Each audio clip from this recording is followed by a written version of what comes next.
All right, so it looks like more and more the covert operations of the U.S., past and present, are starting to come out. For starters, an AP investigation revealed the location of a former CIA black site prison in Romania, one of many black site prisons that were officially shut down in 2006. This one, codenamed Bright Light, was in the basement of a government building in Bucharest and at some point housed Khalid Sheikh Mohammed, amongst others. And you fast forward to today, and the covert war against Iran that the U.S. has been waging is also no longer seeming so covert, especially after Iran got its hands, as it says, on an RQ-170 Sentinel drone. And they released a video today for all to see, but U.S. officials for now are claiming that that video is a fake. So let's break some of this down. Here to discuss it with me is Lawrence Wilkerson, retired U.S. Army Colonel and former Chief of Staff to Colin Powell. Lawrence, thanks so much for joining us tonight. Thanks for having me.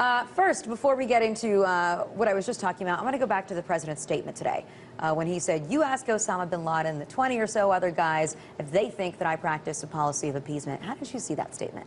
Can you imagine any of our first 6 presidents, President Lincoln, President Eisenhower, making such a statement? I can imagine George W. Bush making such a statement. Bring it on. It's unbelievable to me that we have a president of the United States, in any guise, making such statements, as if he's bragging about killing, as if that's the end-all and be-all, the measure of the man, is whom we kill in the world. All right, well, I guess I feel, a little sigh of relief here that I'm not the only one that was so worked up about this and actually kind of disgusted by that comment that was out there and the way that everybody just glazed over it. So let me tell you about an experience my wife and I just had in Rome. We're watching TV in Rome. We're watching the TV in Italy. We're watching Italian being spoken, but we're listening to English in the background.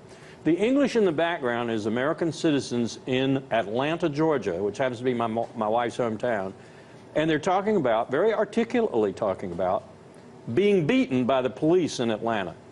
This is the Occupy Wall Street, if you will, for Atlanta. This is what Italy is seeing about America. I was in Seoul, Korea the week after that. Same thing happened to me in Seoul with regard to New York City. This is what the world is seeing about the United States of America. They're not seeing our Declaration of Independence. They're not seeing our freedom and our liberty. They're seeing our military power. They're seeing our drones. They're seeing us killing citizens, even our own citizens, without due process. We've lost it. We've lost it. That's the way the world sees us. Star troopers come down from the great battle star to inflict damage and injury upon them. That's the way the rest of the world views this country now. But then why can't we see it that way for ourselves, right? This is the whole problem. Because that it's everything. Normal for the president to say. The media doesn't ever say anything about it. And now if you look at what the current Republican candidates for president are saying, is they want more covert war against Iran, but they want it to be clear, and they want torture. It's disturbing. And so let's move on to something else that the president said with regards to Iran today and where that might go. Let's take a listen. No options off the table means I'm considering all options. Iran understands that they have a choice. They can break that isolation by acting responsibly and forswearing the development of nuclear weapons, which would still allow them to pursue peaceful nuclear power, like every other country that's a member of the Non-Proliferation Treaty, or they can continue to operate in a fashion that isolates them from the entire world. How far do you think that this might go with Iran right now? Because, of course, we see a lot of the rhetoric heating up. I wonder what we would do if somebody was flying a drone over our airspace and how we would, respond to that or retaliate. And yet here we have the president saying that, from our perspective, all options are on the table. That's an excellent question as to how we would react if one flew over our cities. We'll get a chance very shortly, because this is not technology that only we own. Your bigger question, though, is, are we marching down a road not dissimilar from the road we marched down in 97, 98, 99, all the way to 2003 to Iran, to Iraq, but now with Iran? Absolutely we are. The same neoconservative, the same Republican, the same strategy that was used then. This is what baffles me.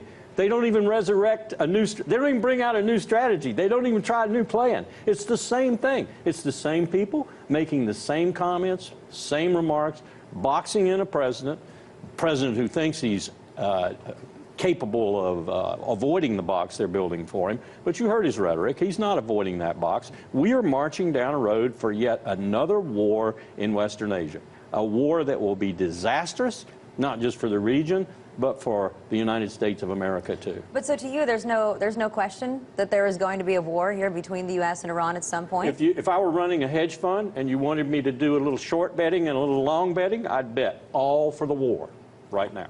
When? I think that's probably about 3 years away. That would be my guess. The president will have to be reelected. He'll have to feel comfortable in what he's doing. And Israel will have to have probably a different leadership, and we'll have to have a different set of circumstances to take us into the final leg of this. But I think it's going to happen. Well, I hope you're wrong, Lawrence. I definitely Look at don't what's like to happening hear in Israel right things now. like that. Israeli leaders from the Israeli Defense Force, military, from Mossad, everywhere across the leadership spectrum in Israel, there are people coming out and saying, whether they're retired or in one case active, they're saying, this is crazy. Netanyahu and Lieberman and the rest of that gang are leading us down the road to Armageddon. That's what they're saying.